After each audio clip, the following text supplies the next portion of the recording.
हर हर महादेव। ओम नमः शिवाय। यह कहानी में आप जानोगे कि हमारे प्रभु महाप्रभु का पर्व महाशिवरात्रि केवल मंदिरों तक सीमित नहीं, बल्कि हमारे अंदर के अंधकार को मिटाने की भी एक रात है। यह कहानी है आर्यन जी की, जिनके जीवन में अपना कहने के लिए सिर्फ उनकी माँ थी। उनके पिता छोटे उम्र में ही उनको छोड़कर जा चुके थे। माँ ने बहुत परिश्रम से पाल पोस कर उन्हें बड़ा किया और अच्छी एजुकेशन दी। अपनी की ओर से वह हर प्रयास करते कि मेरा बेटा अच्छा इंसान बने और एक अच्छे पोस्ट पे काम करे। आर्यन की माँ को महादेव पर अटूट विश्वास था। वो रोज पूजा पाठ करते थे। आर्यन पढ़ लिख कर एक सफल आर्किटेक्ट बना। माँ का सपना पूरा हो गया। माँ ने जो ख्वाब बुने थे अपने बेटे के लिए वो साकार हो गए। अब सब कुछ बहुत बढ़िया चल रहा था। एक शाम आर्यन को एक कॉल आता है कि एक रोड एक्सीडेंट में उनकी माँ बहुत बुरी तरह घायल है। वो जल्द से जल्द अपनी माँ के पास पहुंचना चाह रहा था। हॉस्पिटल में कॉल करने वाले इंसान ने कुछ लोगों की मदद से आर्यन की माँ को हॉस्पिटल में एडमिट करवा दिया था। जब आर्यन हॉस्पिटल जा रहा था तो रास्ते में मिलने वाले सभी मंदिरों से में प्रार्थना करता कि हे भगवान, मेरी माँ को ठीक कर दें। हॉस्पिटल पहुंचने पर आर्यन को पता चला कि उसकी माँ नहीं रही। वो अपना सब कुछ खो चुका था। माँ ही उसकी दुनिया थी। उसके अंदर एक गहरा सन्नाटा था। इस हादसे में अपनी माँ को खोने के बाद उसका ईश्वर से विश्वास उठ गया था। वह कहता, इतनी प्रार्थना करने के बाद भी जो मेरी माँ की रक्षा नहीं कर सका, वो मेरी क्या करेगा। समय बीतता गया। आर्यन वापस अपने काम पे आने लगा। ऊंची इमारतें, पैसा और शोर, अब यही उसकी दुनिया थी। लेकिन अंदर से एक टूटा हुआ और बिल्कुल अंधकार में गया हुआ एक इंसान बन चुका था। वो जब भी इसे अपनी माँ की याद आती और उनकी परवरिश और उनकी मेहनत याद आती तो आर्यन की आंखें भर आती।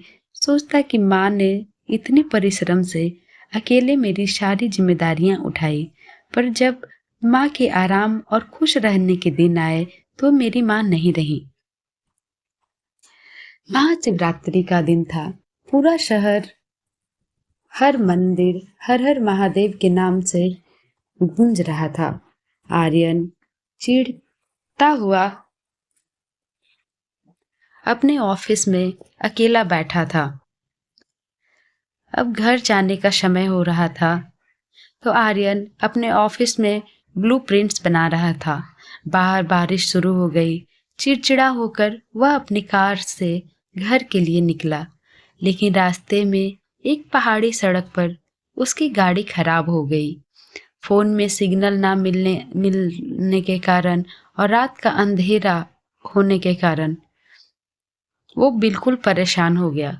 उसे कुछ समझ नहीं आ रहा था कि अब मैं क्या करूं। आर्यन पैदल चलने लगा। तभी उसे एक छोटी सी झोपड़ी दिखी जहां एक बूढ़ा आदमी बाहर बैठे थे।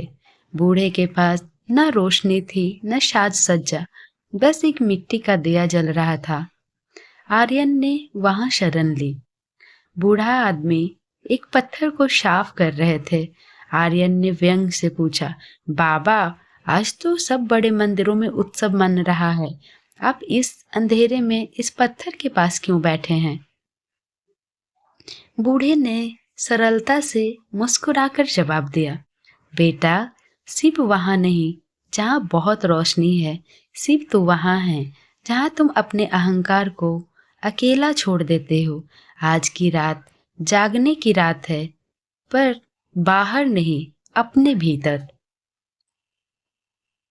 आधी रात बीत चुकी थी। आर्यन को नींद नहीं आ रही थी। वह बूढ़े को देखने लगा जो ठंड में भी शांत बैठा ओम नमः शिवाय का जाप कर रहा था। अचानक आर्यन की आंखों के सामने उसकी माँ का चेहरा आ गया, उसकी आंखें भर आई। उसे याद आया कि माँ कैसे शिवरात्रि पर उसके लिए प्रार्थना करती थी। उसे महसूस हुआ कि वह पिछले कुछ सालों से जिस गुस्से और नफरत को पाल रहा था, उसने उसे अंदर से पत्थर बना दिया है। उसकी आंखों में आंसू बहने लगे। वह फूट फूट कर रो पड़ा।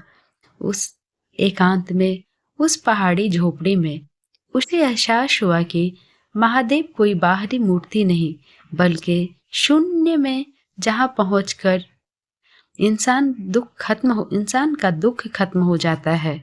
उसने पहली बार बिना किसी शिकायत के अपना सिर जमीन पर झुकाया।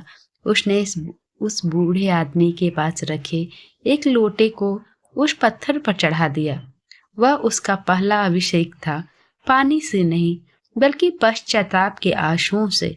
सुबह हुई, सूरज की पहली किरण ने आर्यन के चेहरे को छुआ। अब वह काफी शांत था, उसका भारीपन गायब था। उसकी गाड़ी भी थोड़े समय बाद स्टार्ट हो गई। जब उसने पीछे मुड़कर देखा तो वह झोपड़ी और वह बूढ़ा वहां नहीं थे, बस एक पुराना शिवलिंग थे जिस पर ताजा बेलपत्र गिरे हुए थे। आर्यन समझ गया कि यह शिव की लीला थी। वह शहर तो लौटा, लेकिन एक बदला हुआ इंसान बनकर। उसने जान लिया कि महाशिवरात्रि का मतलब केवल उपवास नहीं, बल्कि खुद को ईश्वर को सौंप देना है। यह कहानी हमें सिखाती है, जब हम दुनिया के शोर से थक जाते हैं, तब शिव का मौन हमें रास्ता दिखाता है। हर हर महादेव। अगर आपको यह कहानी पसंद आई हो तो चैनल को सब्सक्राइब करें, वीडियो को लाइक करें और बेल आइकन जरूर दबाएं। इस कहानी को सभी शिव भक्तों के साथ शेयर करें जिन्हें महादेव पर अटूट विश्वास है।